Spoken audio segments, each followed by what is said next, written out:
오늘 우리에게 주신 하나님의 말씀은 빌립보서 3장 7절부터 9절까지의 말씀입니다. 다 함께 한 목소리로 읽도록 하겠습니다.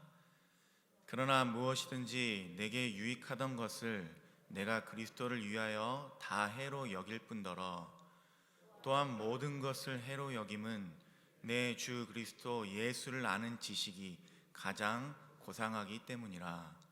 내가 그를 위하여 모든 것을 잃어버리고 배설물로 여김은 그리스도를 얻고 그 안에서 발견되려 함이니 내가 가진 의는 율법에서 난 것이 아니요 오직 그리스도를 믿음으로 말미암은 것이니 곧 믿음으로 하나님께로부터 난 의라.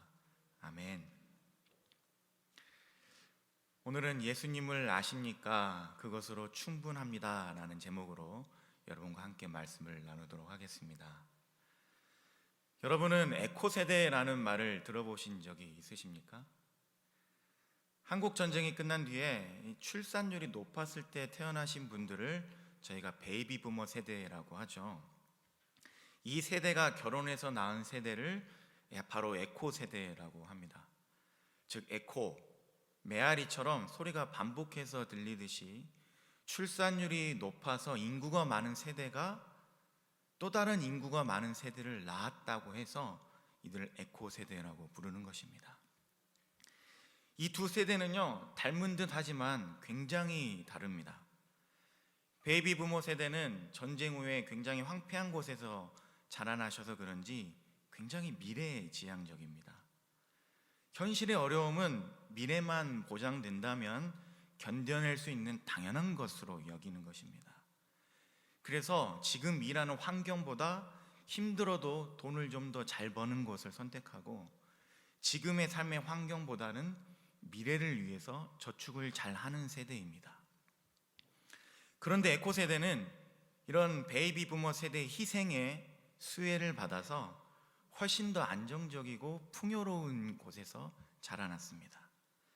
그래서인지 더 나은 미래를 향한 갈망이 적고 오히려 현재의 삶을 더 지향합니다. 돈을 잘 버는 직장보다도 돈을 버는 환경이 좋은 직장을 더 선택하게 되고요. 미래를 위해서 저축하기보다는 자신의 취미나 레저에 더 돈을 쓰게 됩니다. 미래의 삶보다는 지금 누리고 있는 삶의 질을 더 중요하게 여기는 것이죠. 우리 애들이 도대체 왜 그러는지, 우리 부모님들이 도대체 왜 그러셨는지 좀 이해가는 분들이 계시나요?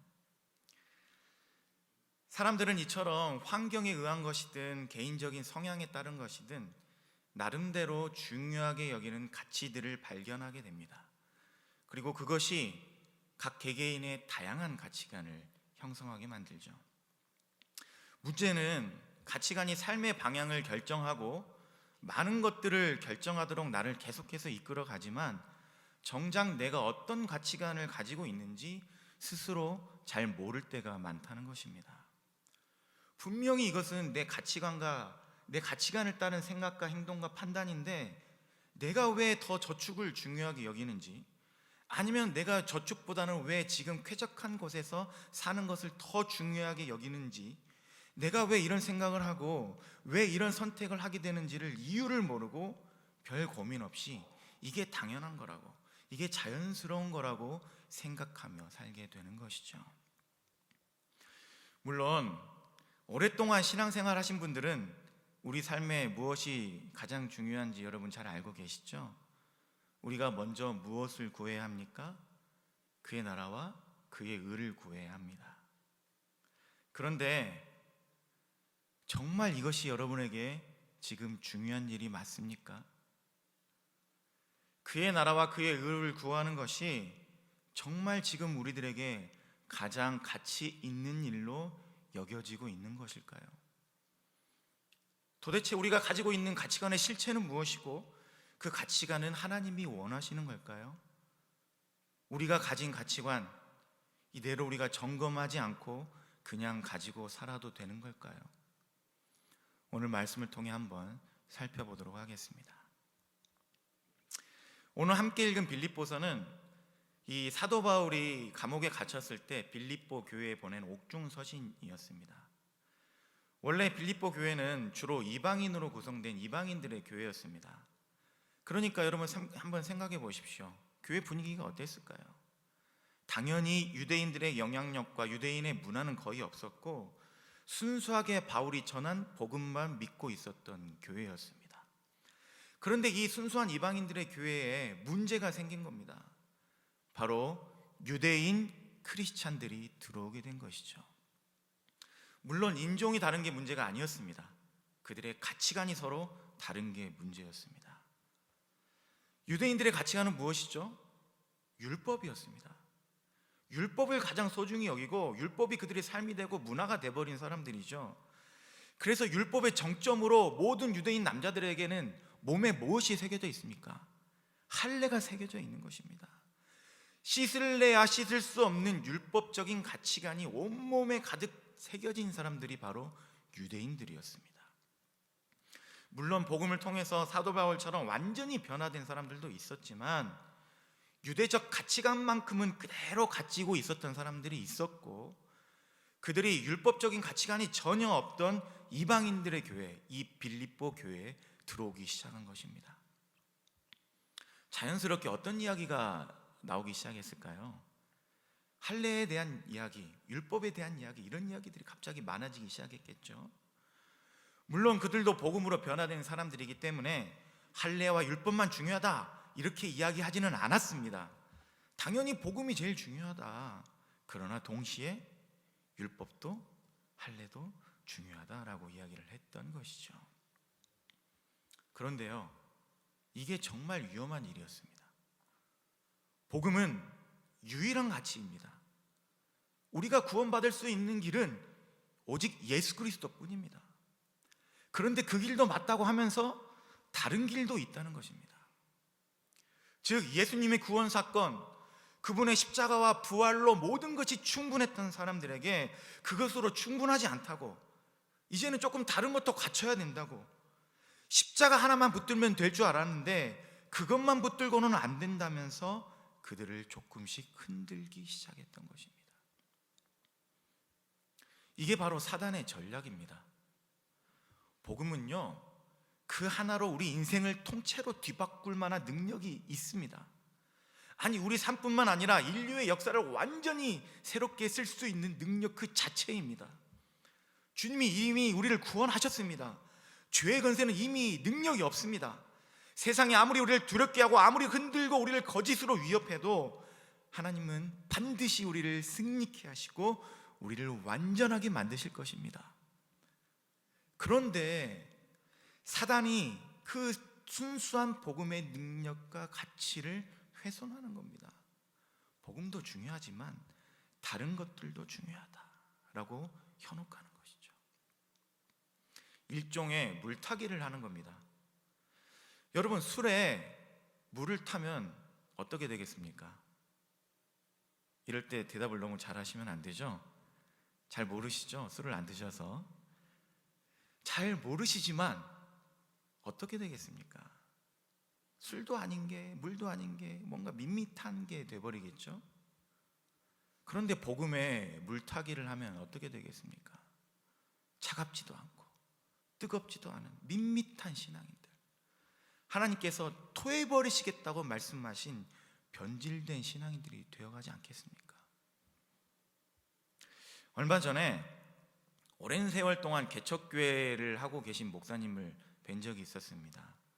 그분은 작은 공간에서 몇 안 되는 성도들을 모아서 그들을 붙들고 그들에게 진정한 복음을 가르치기 위해서 최선을 다하며 하루하루를 열심히 사시는 분이었습니다. 참 귀하죠. 그런데 그분이 그런 말씀을 하시더라고요. 경제적으로 힘든 것, 좀 몸이 불편한 것, 사람들이 늘어나지 않는 것, 뭐 다 견딜 수 있다고.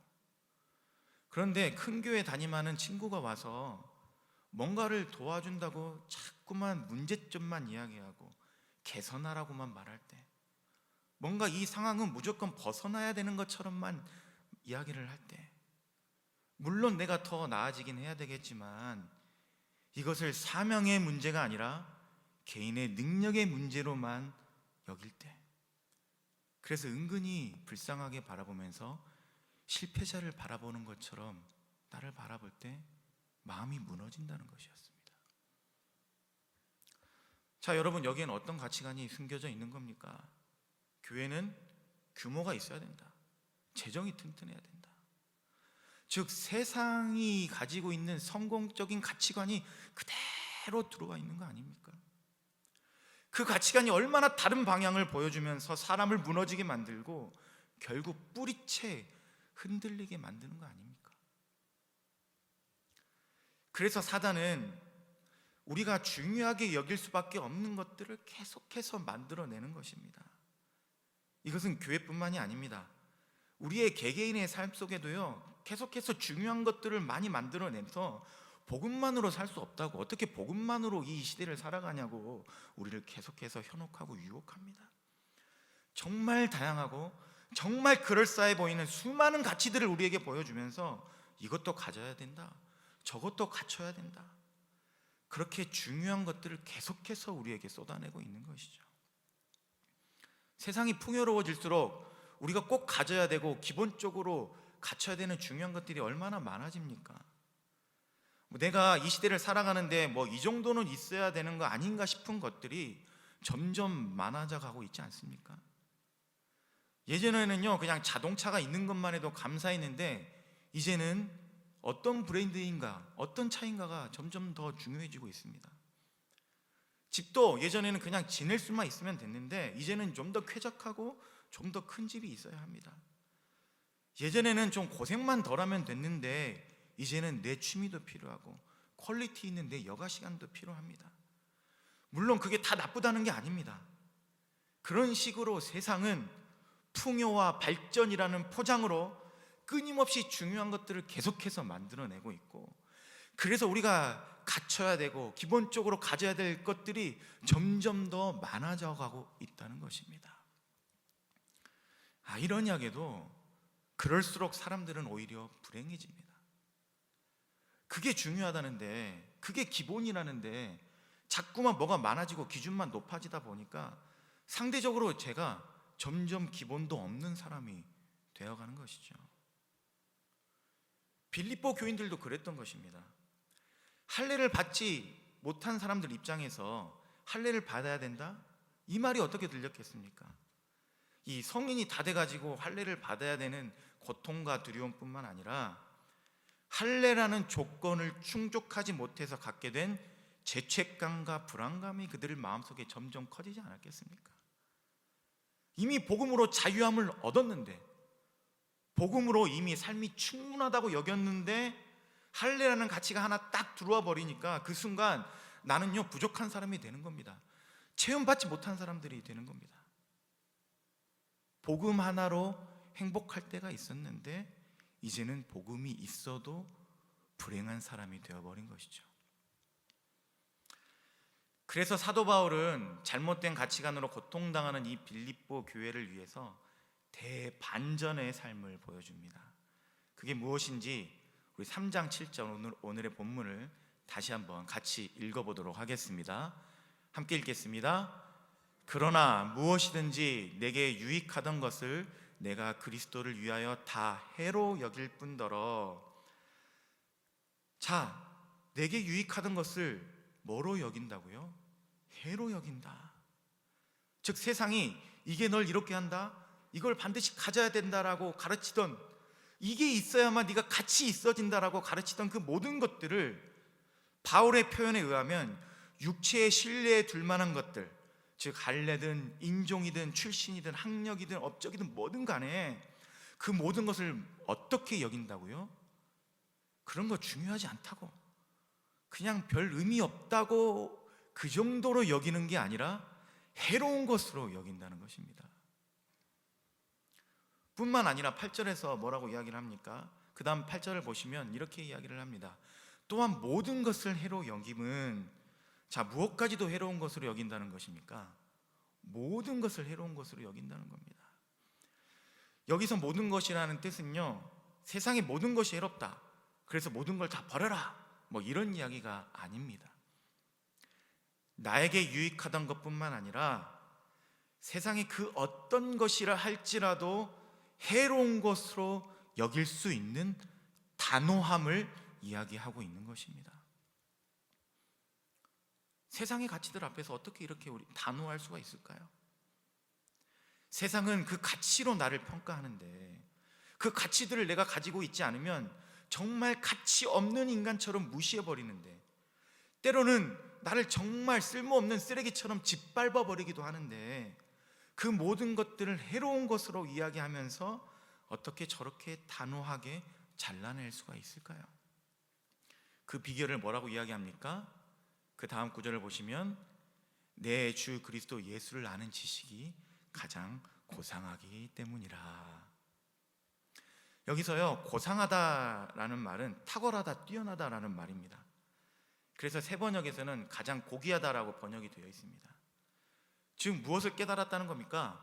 가장 고귀한 게 무엇인지를 깨달았다는 것이죠. 이 사람은요, 가장 고귀하고 가장 소중한 게 무엇인지 깨닫게 되면 그 외에 다른 모든 것들을 해롭게까지 여길 수 있는 단호함이 생겨납니다. 저는 이 단호함을 청년들을 볼 때 많이 느꼈습니다. 여러분, 청년들이요, 언제 가장 단호해지는 줄 아십니까? 정말 좋아하는 사람이 생겼을 때, 정말 평생을 같이 하고 싶은 사람이 생겼을 때요, 청년들이 정말 단호해집니다. 잘 지내고 있던 모든 이성 친구들을 다 끊어버리고요, 한 번도 교회 안 와본 사람들이 막 교회 나오고 막 등록도 하고 막 세례도 받고 막 봉사도 합니다. 물론 죽어도 이 사람하고 결혼할 거야 이 정도가 아니라 뭐 이 사람 정도면 해도 되겠다 싶은 정도, 그 정도로만 좋아한다면 당연히 그렇게 단호하지 못하겠죠. 근데 똑같습니다. 우리가 무엇이 중요한지를 깨닫는다 하더라도 그게 가장 고귀하고 유일한 가치임을 우리가 깨닫지 못하면 양다리 걸쳐놓고 있는 것처럼 갈팡질팡하고 우유부단해질 수밖에 없는 것입니다. 그러나 그것이 내 목숨보다도 소중한 것임을 깨닫는다면, 내 인생을 다 바쳐도 아깝지 않을 만큼 고귀한 것이 무엇인지를 깨닫는다면 세상이 중요하다고 말하는 모든 것을 해롭게 여길 수 있는 단호함이 우리 안에 생겨나는 것입니다. 그래서 사도 바울은 고백할 수 있었던 것입니다. 8절 그 다음 구절을 보시면요, 이렇게 이야기를 합니다. 내가 그를 위하여 모든 것을 잃어버리고 배설물로 여김은, 즉 내가 그를 위해서 모든 것을 잃어버렸는데 하나도 아깝지 않다. 왜냐하면 그것을 뭐로 여기기 때문에요? 배설물로 여기기 때문이라는 겁니다. 세상의 가치에 대해서 얼마나 단호한지 그 단호함이 느껴지십니까? 그렇다면 정말 중요한 게 남아 있습니다. 이 8절 보시면 그렇게까지 단호하게 할 수 있도록 사도 바울이 가장 무엇을 고귀하게 여긴다고 이야기했습니까? 예수 그리스도를 아는 지식. 자, 예수 그리스도를 아는 지식, 여기를 보시면요, 왜 바울은 가장 소중한 걸 이야기하면서 예수님이라고 한 게 아니라 예수님을 아는 지식, 굳이 왜 지식이라는 말을 여기에 포함시켰을까요? 여기서 이 안다, 지식, 이 말의 원형은 헬라어 그노시스라는 말입니다. 이 그노시스는 히브리어의 야다라는 말과 똑같은 말입니다. 즉 그냥 아는 지식을 말한 게 아닙니다. 쉽게 말하면 여러분 방탄소년단을 아십니까? 할 때 쓰는 말이 아니라 여러분의 아내를, 여러분의 남편을 아십니까? 라고 할 때 쓰이는 말이라는 것입니다. 즉 함께 시간을 보내고 깊은 교제와 만남을 갖고 그래서 서로를 깊이 알고 이해하게 될 때 쓰는 말이 바로 히브리어 야다, 헬라어 그노시스라는 것입니다. 즉 한마디로 이 말은요, 관계를 설명하는 말인 거죠. 즉 바울은 이 구절에서 그냥 예수님이 가장 중요해 라고 추상적으로 그냥 말하고 끝나는 게 아니라 그분과의 관계가 가장 중요하다라고 이야기를 하고 있는 것입니다. 그래서 바울은 그 다음 구절에 예수님을 아는 지식이 이런 거다라고 이렇게 표현을 하고 있습니다. 8절 후반부부터 9절 초반부까지 보시면요, 이렇게 이야기를 합니다. 그리스도를 얻고 그 안에서 발견되려 함이니. 자, 그리스도를 내가 얻게 되는 것, 그럼 그리스도가 어디에 계십니까? 내 안에 계시겠죠?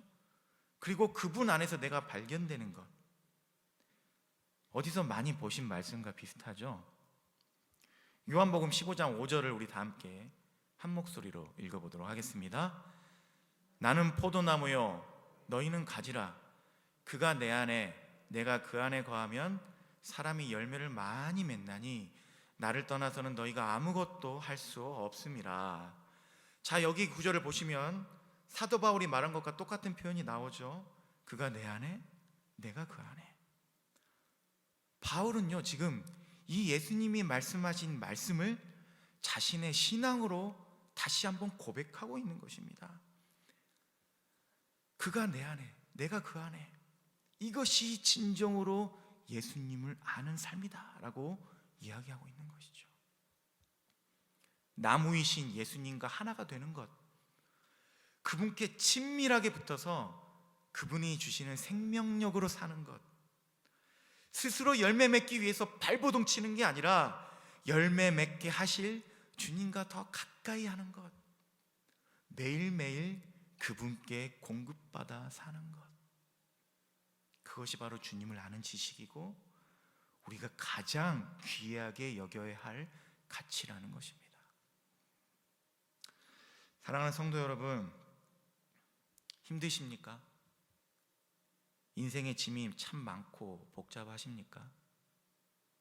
그런데 정말 우리의 상황이 어려워서만 그런 걸까요? 아니면 우리가 아직 정말 뭐가 고귀한 것인지 모르고 혼동해서 그런 건 아닐까요? 예수님은 나를 떠나서는 아무것도 할 수 없다라고 말씀하셨는데 우리가 주님과의 관계가 멀어져서 더 이상 주님을 아는 거에 우리가 마음을 쏟지 않아서 힘들어지고 겉은 화려해질지 몰라도 진정한 능력은 우리가 잃어가고 있는 것은 아닐까요? 자꾸만 해로운 것들, 배설물이 될 것들만 내 삶에, 내 인생에 쌓으려 하다 보니까 삶이 더 버거워지고 더 괴로워졌던 건 아닐까요? 우리는 항상 기억해야 합니다. 우리의 삶, 그리스도 예수를 아는 것을 가장 귀하게 여기는 것, 그 하나로 충분합니다. 그 하나로 우리의 인생 넘치도록 아름다워지고 넘치도록 능력이 있어집니다. 그 하나로 우리 인생을 세우신, 우리 인생을 위해 세우신 하나님의 계획이 다 이루어질 것이고요. 그 하나로 우리가 최후 승리를 얻게 하실 것이고요. 그 하나로 후일에 주님이 우리를 부르실 때 두렵고 떨리는 마음이 아니라 감사하며 기뻐하는 마음으로 주님 앞에 서게 하실 줄 믿습니다. 저에겐요, 오랜 꿈이 하나 있었습니다.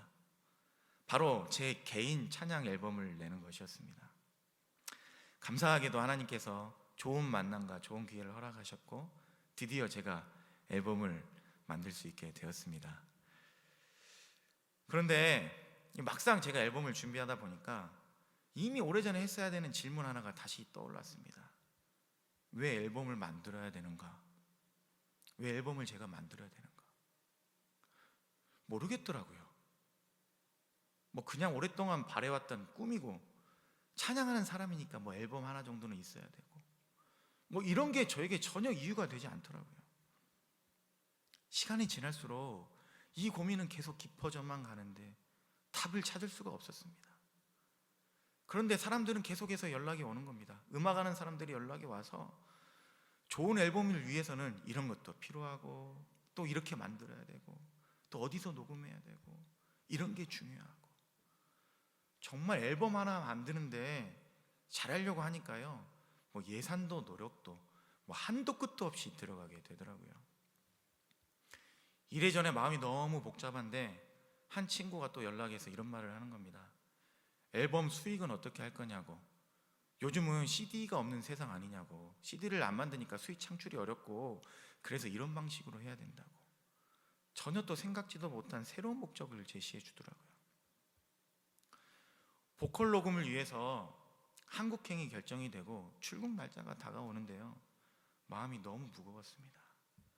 많은 분들이 도와주고 기도해 주시고 응원해 주고 계시는데 제가 잘 해낼 수 있을지 부담도 되지만 앨범을 이렇게 만드는 게 맞는 건지, 지금이라도 멈춰 서야 하는 건 되는 건 아닌지, 이런 상태로 제가 녹음하러 한국에 가도 되는 건지 정말 완전히 길을 잃어버린 느낌이었습니다.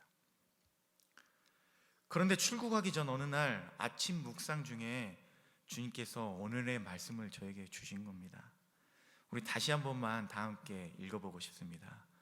우리 다시 한번 7절부터 같이 읽어볼까요? 그러나 무엇이든지 내게 유익하던 것을 내가 그리스도를 위하여 다 해로 여길 뿐더러 또한 모든 것을 해로 여김은 내 주 그리스도 예수를 아는 지식이 가장 고상하기 때문이라. 내가 그를 위하여 모든 것을 잃어버리고 배설물로 여김은 그리스도를 얻고 그 안에서 발견되려 함이니. 정말 예수님을 아는 지식이 가장 고귀해지니까요, 뭐가 중요한 일인지 너무 명확해지더라고요. 결과가 아니라 과정, 성취가 아니라 만남, 즉 내가 무엇을 만들어내냐보다 어떻게 만들어 가느냐가 더 중요한 일이었습니다. 더 가치 있는 훌륭한 앨범을 만들어내는 것보다 이 앨범을 만들어내는 과정에서 주님을 더 알아가는 것, 주님이 하시는 일에 내가 같이 동참하고 그분과 교제하는 것, 앨범을 만들도록 역사하신 하나님을 따라서 그분이 계획하신 길을 그저 기쁨으로 따라가는 것, 그렇게 주님과 함께하는 그 모든 여정 그 자체가 가장 큰 의미이고 가장 중요한 목적이었던 것입니다. 그것을 깨닫고 나니까 이미 모든 것을 예비하시고 이끌어 가시는 하나님의 섬세한 손길이 느껴졌습니다. 당연히 모든 고민들이 한순간에 사라지더라고요. 음악적 퀄리티는 어느 수준으로 맞출지, 어느 곳에 노력과 예산을 더 써야 할지, 모든 결정이 너무 쉬워졌습니다. 뿐만 아니라 녹음실이 하나님 계신 지성소가 되더라고요. 찬양을 드리는 그 순간 주님께서 함께 하시며 그 찬양을 기뻐하시는 게 느껴지는데요, 녹음실 안에서 드린 찬양과 예배의 감격은 지금까지도 제가 잊을 수가 없습니다. 그렇습니다. 우리가 주님 안에 거하고 주님을 우리 안에 모시는 것, 그렇게 주님을 아는 지식을 우리가 가장 고귀하게 여기면 그것으로 충분합니다.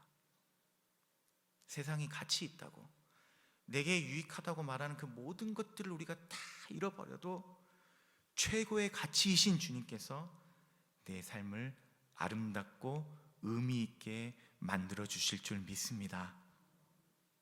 예수님을 아십니까? 그것으로 충분합니다. 정말 예수님을 아십니까? 그것으로 충분합니다. 그 믿음으로 승리하는 저와 여러분 되시길 주님의 이름으로 간절히 기원합니다. 우리 다 함께 일어나셔서 찬양하며 주님 앞에 나아가겠습니다.